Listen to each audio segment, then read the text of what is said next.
আসসালামু আলাইকুম। আমি এখন বানাবো একদম ভিন্ন ধর্মী একটা ফ্রাইড রাইস। এটা হচ্ছে চিকেন টিক্কা ফ্রাইড রাইস।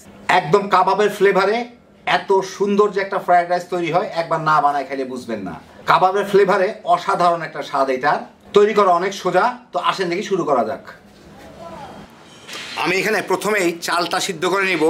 তো আমি এখানে এসিআই এর পিওর চিনি গুঁড়া সুগন্ধি চালটা ব্যবহার করতেছি। এর থেকে আমি 2 কাপ চাল নিব। এটা 2 কাপের মাপ। এটা ভর্তি করে চাল নিয়ে আমি সিদ্ধ করে নিব।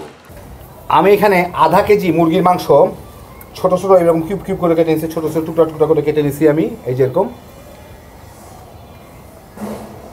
তো এর মধ্যে আমি দিব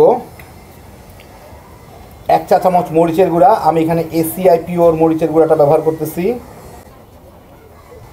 1 চা চামচ 1.5 চা চামচের মতো জিরার গুঁড়া, সেটাও আমি এসিআই পিওর জিরার গুঁড়াটা ব্যবহার করতেছি। 1 চা চামচ গরম মশলার গুঁড়া, ওইটাও আমি এসিআই পিওর গরম মশলার গুঁড়াটা ব্যবহার করতেছি। 1 চা চামচ না, এটা 1.5 চা চামচ দেবো, 1 চামচের থেকে একটু কম। আর 1 টেবিল চামচ দিতে হবে মুরগির মাংসের মশলা। তো আমি এখানে মুরগির মাংসের মশলা, সেটাও এসিআই পিওর মুরগির মাংসের মশলাটা ব্যবহার করতেছি। এখান থেকে দিয়ে দিই আমি 1 টেবিল চামচের মতো।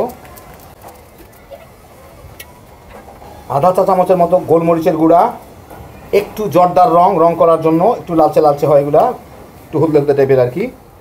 লেবুর রস দিতে হবে। তো আমি এখান থেকে লেবুর রস টিপে দিয়ে দিচ্ছি। 1 টেবিল চামচের মতো দিলেই হবে। স্বাদ মতো লবণ, 1 টেবিল চামচ আদা রসুন বাটা। তো আমি এখানে আধা টেবিল চামচ দিলাম রসুন বাটা, আধা টেবিল চামচ দিলাম আদা বাটা। এটাকে এখন ভালো মতো মাখায় নিতে হবে।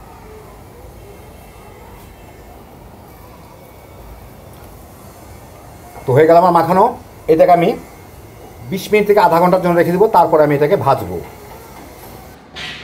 আমি এখানে বেশ ভালো পরিমাণ পানি ফুটাই নিচ্ছি, কারণ বেশি পানি হইলে চালটা আঠা আঠা হয় না। যেই চালটা আমি সিদ্ধ করব, এর মধ্যে আমি লবণ দিয়ে দেবো পরিমাণ মতো।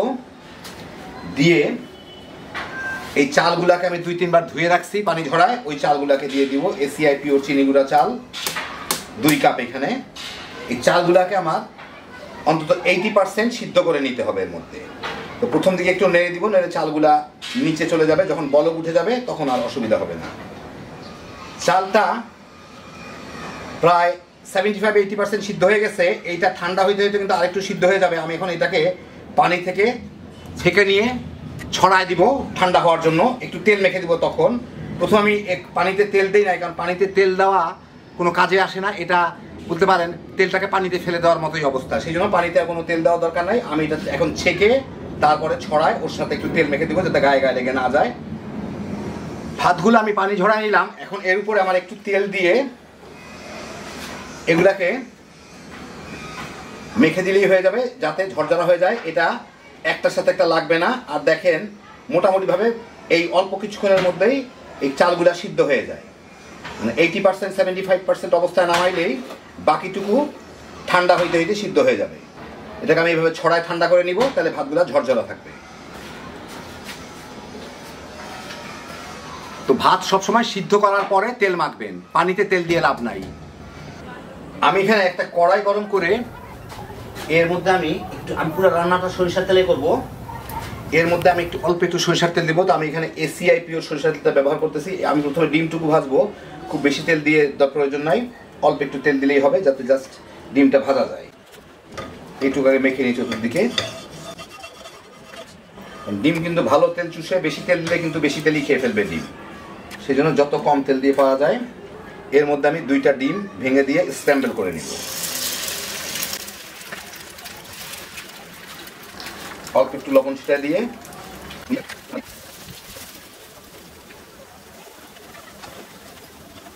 এরকম কেটে কেটে ছোট ছোট টুকরা করে নিব। ফ্রাইড রাইস আমরা যেভাবে দিই আর কি। হয়ে গেল ভাজা। এগুলোকে আমি এখন উঠায় নিব। এখন সেই একই কড়াইয়ে আমি আরও প্রায় 1 টেবিল চামচের মতো এসিআই পিওর সরিষার তেলটা দিব। খুব বেশি তেল লাগবে না, কারণ হচ্ছে মুরগি ভাজতে কিন্তু খুব বেশি তেলের প্রয়োজন হয় না। মুরগি খুব একটা তেল টানে না। যতটুকু আমি দিছি ততটুকুই প্রায় রয়ে যাবে। এখন এর মধ্যে আমি ওই মুরগির টুকরাগুলোকে দিয়ে ভেজে নিব।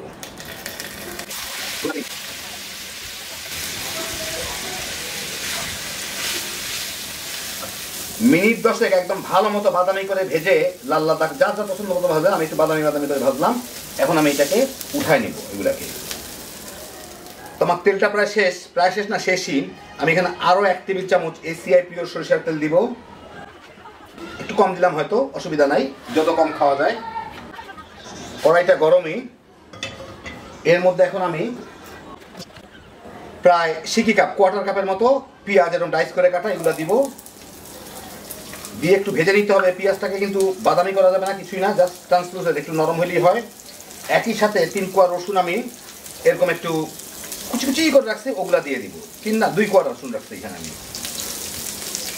তো পেঁয়াজটা ট্রান্সলুসেন্ট হইতে হইতে রসুনগুলো একটু বাদামি হবে, তাহলে ফ্লেভারটা ভালো আসবে, তেলের মধ্যে ফ্লেভারটা আসবে খুব ভালো।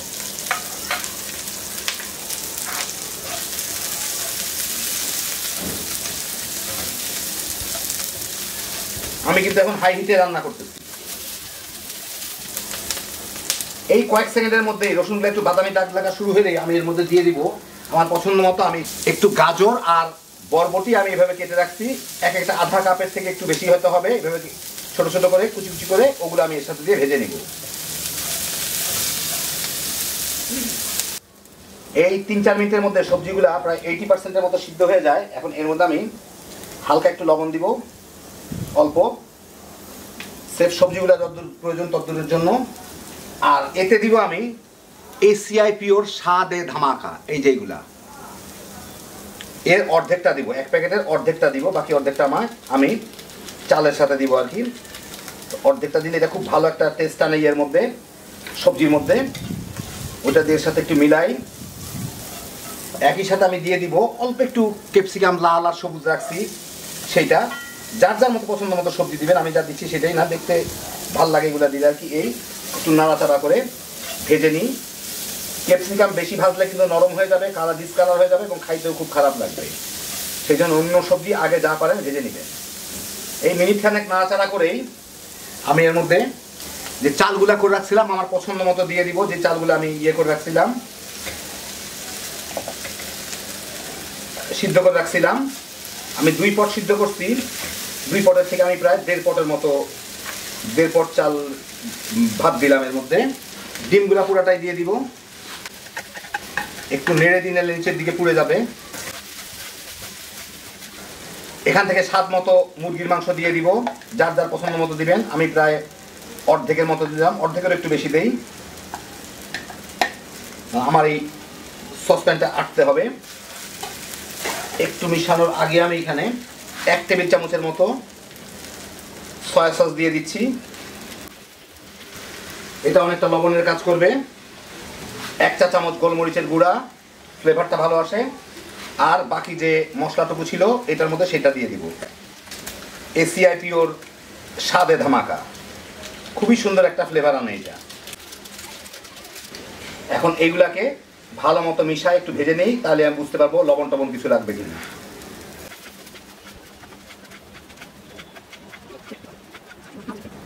এইবার আমি একটু খেয়ে দেখে নিই লবণ টবণ কিছু লাগবে নাকি। দারুণ মজা, দারুণ ফ্লেভার। এখন আপনারা যদি আরেকটু বেশি মজা চান, এর উপরে একটু চিনি দিয়ে দিবেন। প্রায় 1.5 চামচের মতো আমি চিনি দিলাম। আপনারা ইচ্ছা করলে দিবেন, না ইচ্ছা করলে না দিবেন। অথবা যারা টেস্টিং সল্ট খান, আমি খাই, তারা দিয়ে দিতে পারেন। চিনির মতোই এফেক্ট আসবে। বাস, এটাকে এখন মিলাই নিই। হয়ে গেল। আপনাদের এখন আমি পরিবেশন করে দেখাচ্ছি। তো এই দেখেন, হয়ে গেল আমার দারুণ মজার চিকেন টিক্কা ফ্রায়েড রাইস। খাইতে মনে হবে কাবাব খাচ্ছেন, একদম অন্যরকম স্বাদের। যারা ফ্রায়েড রাইস পছন্দ করেন অথবা কাবাব পছন্দ করেন, একবার বানায় খেয়ে দেখেন। আর আমি ভাত রান্নাম, চিকেনের থেকে কিছু দিলাম, দেখলেন কিছু রয়ে গেল। আপনারা ইচ্ছা করলে ঠিক আমার মতোই একটু রেখে দিতে পারেন, যখন দরকার রাইসের সাথে মিলায় একসাথে ভেজে নিলেই হয়ে গেল। মুরগিটাও একটু বেশি করে রাখবেন, রাইসও একটু বেশি করে রাখবেন। আর যদি পোলার চাল না থাকে তাহলে নর্মাল রাইসের সাথেও মিশিয়ে নিতে পারেন।